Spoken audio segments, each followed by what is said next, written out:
Hello friends, आज आपण 3ds max मध्ये एखादा ऑब्जेक्ट सपोज ड्रॉ जर केला तर त्याच्यावरती सेगमेंट कसे शो करायचे ते आज आपण या ठिकाणी बघणार आहोत. तर फर्स्ट ऑफ ऑल मी काय करतो, एक ऑब्जेक्ट या ठिकाणी क्रिएट करतो.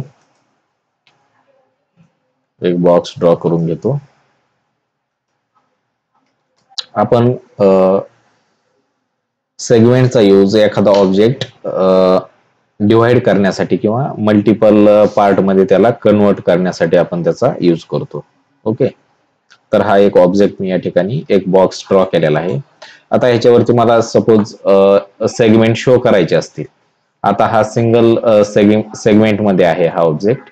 इथं शो होत आहेत length segment, width segment and height segment असे सेगमेंट आपण या ठिकाणी शो केलेले आहेत सध्या. आता हे सेगमेंट मला इन्क्रीज करायचे असतील किंवा याच्यावरती शो करायचे असतील तर आपण या ठिकाणी याला इन्क्रीज करू शकतो असं. ओके, हे इन्क्रीज केलेले आहेत पण याच्यावरती दिसत नाहीत, तर ते मी शो करण्यासाठी इथं जाईल आणि एज्ड फेसेसला सिलेक्ट करेल. ओके, तर असे आपल्याला हे सेगमेंट या ठिकाणी शो होतील. इथून तुम्ही इन्क्रीज वगैरे करू शकता. लेंथ सेगमेंट असतील तर असे तुम्ही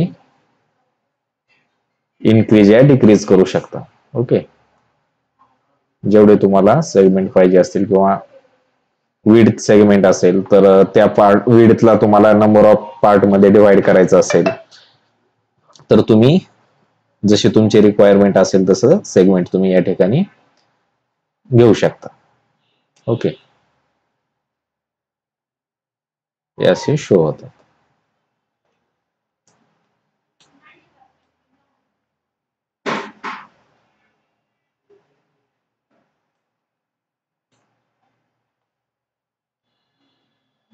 ओके, तर अशा प्रकारे तुम्ही सेगमेंटचा यूज करणार.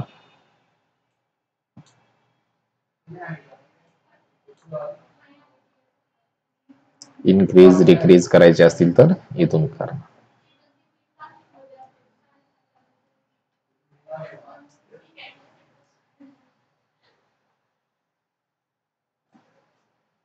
Okay,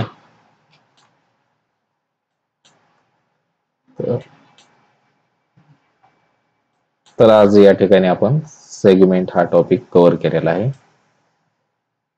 okay, length segment, width segment, height segment. तर इन्क्रीज डिक्रीज करून तुम्ही हे बघू शकता. Thank you friend.